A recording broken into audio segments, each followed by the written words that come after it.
Assalamualaikum warahmatullahi wabarakatuh. Bagaimana kabarnya teman-teman? Semoga dimanapun kalian berada tetap dalam lindungan Allah Subhanahu wa Ta'ala. Pada kesempatan kali ini, perkenankanlah kami dari kelompok 4 yang terdiri dari saya sendiri Ainul Hikmah dan teman saya Jian Agustia Afifah akan menjelaskan materi tentang Maqasidul Ahkam yang mencakup Daruriyat, Tahsiniyat, dan Hajiat. Sebelum kita membahas mengenai Maqasidul Ahkam, ada baiknya kita mempelajari terlebih dahulu apa itu Maqasidus Syariah karena mereka saling berhubungan. Nah, Maqasidus Syariah secara lughawi berasal dari dua kata yaitu maqasid dan asyariah. Maqasid secara bahasa memiliki beberapa pengertian. Yang pertama, yaitu pegangan dan mendatangkan sesuatu. Yang kedua, yaitu jalan yang lurus. Yang ketiga, keadilan dan keseimbangan. Serta yang keempat, yaitu pecahan. Sedangkan asyariah secara bahasa berarti jalan menuju sumber air atau sumber pokok kehidupan. Secara istilah, syariah mempunyai beberapa pengertian yang salah satunya yaitu ketentuan-ketentuan yang diatur oleh Allah Subhanahu wa Ta'ala kepada hambanya melalui Nabi Shallallahu Alaihi Wasallam yang mencakup akidah, amaliyah, dan akhlak. Selanjutnya, maqasid syariah ini meliputi 3 aspek. Yang pertama ada maqasidul khitab asy-syar'i, adalah makna yang dimaksud dalam khitab syar'i yaitu Al-Quran dan hadis yang melahirkan hukum Islam seperti wajib, sunnah, makruh, haram, dan mubahnya suatu perbuatan. Yang kedua ada maqasidul ahkam asy-syar'iyyah, adalah hikmah dan kemaslahatan yang disyariatkan dalam merealisasikan hukum Islam. Setiap hukum Islam itu mengandung hikmah dan kemaslahatan di balik ditetapkannya hukum tersebut. Jadi maqasid yang pertama dan kedua ini adalah berbeda. Maqasid al-khitab lebih fokus pada wacana hukum Islam. Sementara yang kedua lebih fokus pada produk dari hukum tersebut. Produk tersebut mengandung hikmah dan kemaslahatan. Nah, kemaslahatan tersebut merupakan maqasidul ahkam. Dan yang ketiga ada maqasidus syari' fi manhaj at-tasyri', adalah perkara yang dilestarikan syar'i dalam pembentukan hukum Islam, seperti menjaga fitrah, kemudahan atau taisir, toleransi atau samahah, dan keseimbangan atau al-muwazanah. Sehingga yang ketiga ini bisa disebut dengan karakteristik hukum Islam.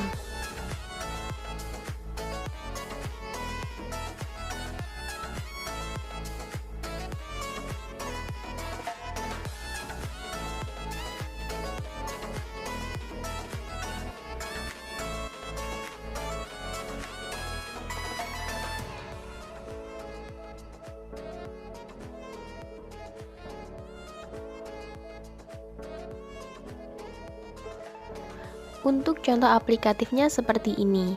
Misal, dalam Quran Surat Al-Baqarah ayat 183 sampai 184 tentang puasa. Menurut maqasidul khitab asy-syar'i, puasa itu adalah wajib bagi orang yang mampu, dan puasa juga boleh tidak dilakukan bagi orang yang sakit dan musafir. Nah, tujuan diadakannya hukum tersebut menurut maqasidul ahkam yaitu untuk merealisasikan ketakwaan kepada Allah Subhanahu wa Ta'ala atau yang disebut juga dengan hifdzuddin. Selanjutnya, masyarakat Islam juga memiliki karakteristik masing-masing, sehingga timbullah juga karakteristik hukum Islam menurut maqasidus syar'i fi manhaj at-tasyri' yang memberikan rukhsah bagi orang sakit dan kemudahan atau taisir bagi musafir untuk pelaksanaan puasa. Dalam penentuan dan pelaksanaan hukum Islam tersebut perlu diperhatikan sifat-sifat hukum Islam, yaitu sebagai berikut. Yang pertama, penurunan syariah berhubungan dengan berdirinya masyarakat agama. Adapun penerapannya berhubungan dengan masyarakat tersebut. Kemudian yang kedua, syariah turun karena ada sebab-sebab yang menghendakinya. Nah, yang ketiga, syariah bertujuan demi kemaslahatan umum masyarakat. Guna merealisasikan kemaslahatan ini, sebagian syariah menghapus sebagian yang lain, dan kebenarannya bersifat fleksibel sesuai perkembangan zaman. Dan yang keempat, sebagian hukum syariah dikhususkan kepada Nabi Muhammad SAW dan sebagian yang lain dikhususkan pada suatu peristiwa. Yang kelima, syariah sangat berhubungan dengan masa lalu. Namun, penerapannya tetap mempertimbangkan situasi dan kondisi masyarakat.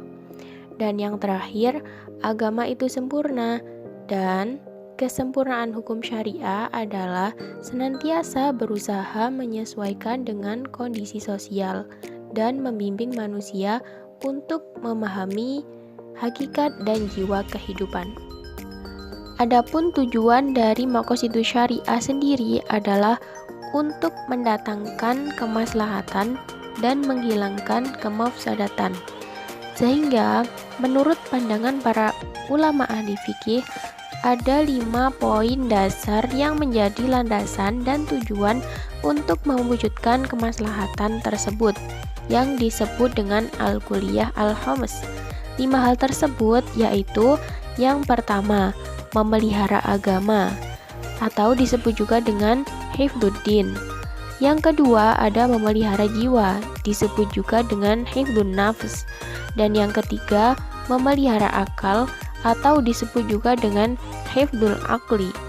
Dan yang keempat yaitu memelihara keturunan atau hifdzun nasl. Dan yang terakhir ada memelihara harta atau disebut juga dengan hifdzul mal. Pembahasan selanjutnya yakni mengenai tingkatan Al-Kulliyah Al-Khams. Sebelumnya kan telah dipaparkan mengenai Al-Kulliyah Al-Khams. Nah, sekarang ini mengenai tingkatan Al-Kulliyah Al-Khams. Tingkatannya ini ada 3, yakni yang pertama ada dzururiyah, ada hajiyah, dan juga tahsihiyah. Nah, tingkatan ini itu urut berdasarkan yang paling penting, yang paling pokok, yang paling utama, yaitu yang pertama ada dzururiyah. Dzururiyah merupakan kemaslahatan inti pokok, yaitu kebutuhan yang mendesak dan mengharuskan untuk dilakukan karena di dalamnya terdapat faktor yang mempengaruhi hidup serta kehidupan manusia di dunia maupun di akhirat. Nah, apabila faktor tersebut diabaikan, maka kehidupan manusia ini akan menderita, yang mana akan timbul kesenjangan karena telah melanggar aturan-aturan agama. Dan kelak di akhirat manusia ini akan kehilangan nikmat yang akan diperoleh karena ia melanggar. Jadi intinya kalau dzururiyah ini kebutuhan mendesak yang harus dilakukan. Tingkatan selanjutnya ada tahsiniyat atau tahsinat. Pengertiannya yaitu sesuatu yang menjadi penyempurna atau pelengkap yang sifatnya sebagai penghias. Artinya tahsinat ini merupakan kemaslahatan untuk menyempurnakan dzururiyah dan juga hajiyat. Nah, biasanya tahsiniyat ini berupa moral atau etika. Prinsip dalam dzururiyah yaitu bermakna sebuah kepastian akan kebahagiaan dan kedamaian, dan hal itu tidak dapat diabaikan. Artinya dzururiyah ini jika dilaksanakan maka kita akan mendapatkan kebahagiaan dan juga kedamaian, karena dzururiyah ini merupakan sesuatu yang harus dilakukan atau kebutuhan yang mendesak tadi. Nah, apabila terdapat kesalahan yang bisa mempengaruhi posisi dzururiyah, maka akan membawa konsekuensi tersendiri yang berada jauh dari 5 komponen universal, yaitu ada agama, jiwa, akal, keturunan, dan juga harta tadi. Nah, selanjutnya untuk memelihara kelima komponen ini dapat ditempuh dengan 2 cara. Yang pertama dengan mewujudkan segala yang dapat mendukungnya, janib al-wujud, dan juga yang kedua meninggalkan segala sesuatu yang dapat merusaknya atau janib al-adam. Hajiat dan tahsinat itu secara terstruktur itu tunduk kepada daruriyah, sedangkan secara substansinya hajiat dan juga tahsiniyat ini merupakan pelengkap dari daruriyah. Segala hal yang mengganggu tahsinat maka akan berpengaruh kepada hajiat. Hal yang sama juga berlaku pada hubungan antara hajiat dengan daruriyat. Apabila ada sesuatu yang mengganggu hajiat, maka akan berpengaruh juga kepada daruriyat. Maka dari itu, penting bagi kita untuk memperhatikan ketiga posisi tersebut, yaitu daruriyah, hajiah, dan juga tahsiniyah. Harus diperhatikan posisinya berdasarkan urutan kepentingannya, karena hal ini merupakan sesuatu yang sangat penting demi terwujudnya integritas dan juga tujuan berlakunya hukum. Selanjutnya yaitu kaidah maqasid aulawiyah. Yang pertama yaitu innad daruri aslu lima siwahu minal haji wa takmili, yang artinya bahwa tingkatan daruri adalah dasar bagi hajiat dan takmilat. Artinya yaitu kaidah ini mengungkapkan mengenai posisi dan derajat maslahat daruriyah dibandingkan dengan hajiah dan takmilat. Maslahah daruriyah ini menjadi sandaran pokok atau dasar dari dua maslahah lainnya, yaitu hajiah dan takmilah. Artinya daruriyah ini harus diutamakan, dan apabila ada pertentangan antara daruriyah dengan hajiah dan takmilah, maka hal yang harus diutamakan adalah daruriyah. Kaidah yang kedua yaitu inna ikhtilalad daruri yalzamu min ikhtilalal haji wa takmili. Artinya kerusakan daruri mengakibatkan ikut rusaknya hajiat dan takmilat. Nah, sudah barang jelas jika darurinya rusak, maka hajiat dan takmilatnya akan ikut rusak. Yang selanjutnya yaitu kaidah yang ketiga, la yalzamu min ikhtilalil baqiyina ikhtilalud daruri. Artinya tidak mesti rusaknya dua pelengkap mengakibatkan rusaknya daruri. Maksudnya apabila hajiat dan juga tahsinat rusak, maka hal itu tidak menyebabkan rusaknya daruri, karena posisi daruri itu yang lebih kuat. Kaidah selanjutnya yaitu qad yalzamu min ikhtilali tahsini bi itlaqi aw al haji bi itlaqi ikhtilalud daruri bi wajhihima. Artinya kerap terjadi rusaknya tahsiniyat dan hajiat mengakibatkan rusaknya daruri. Nah, walaupun tadi kaidah sebelumnya rusaknya tahsiniyat maupun hajiat itu tidak mengakibatkan rusaknya daruri, namun tahsiniyat dan hajiat rusak itu juga sering mengakibatkan rusaknya daruri. Maka di sini tuh sangat penting untuk memperkuat posisi tahsiniyat dan juga hajiat agar keduanya ini dapat berguna dengan baik. Kaidah selanjutnya yang terakhir yaitu yambaghi al-muhafadzatu 'ala tahsini lit-daruri. Artinya selayaknya menjaga hajiat dan tahsiniyat untuk kepentingan daruri. Maksudnya yaitu memelihara kemaslahatan hajiat dan tahsiniyat untuk menyempurnakan kemaslahatan daruriyat. Selanjutnya yaitu contoh al-kulliyah al-khams dalam kemaslahatan pada tingkatannya, pada tingkatan daruriyah, hajiah, dan tahsiniyah itu seperti apa, yaitu sebagai berikut.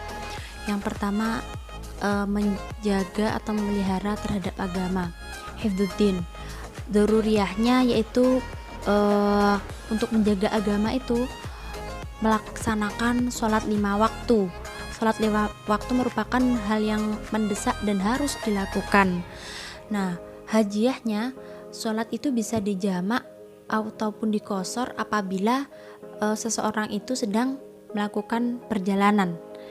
Dan tahsiniyatnya yaitu menutup aurat baik dalam maupun di luar sholat, membersihkan badan, pakaian, dan juga tempat. Tingkatan yang kedua, penjagaan terhadap jiwa atau memelihara jiwa, hifdzun nafs, yaitu daruriyahnya memenuhi kebutuhan pokok berupa makanan untuk mempertahankan hidup. Untuk memelihara jiwa, maka kita perlu makan, dan makanan itu merupakan kebutuhan pokok untuk mempertahankan kehidupan kita. Maka makan ini merupakan perkara yang posisinya sebagai daruriyah.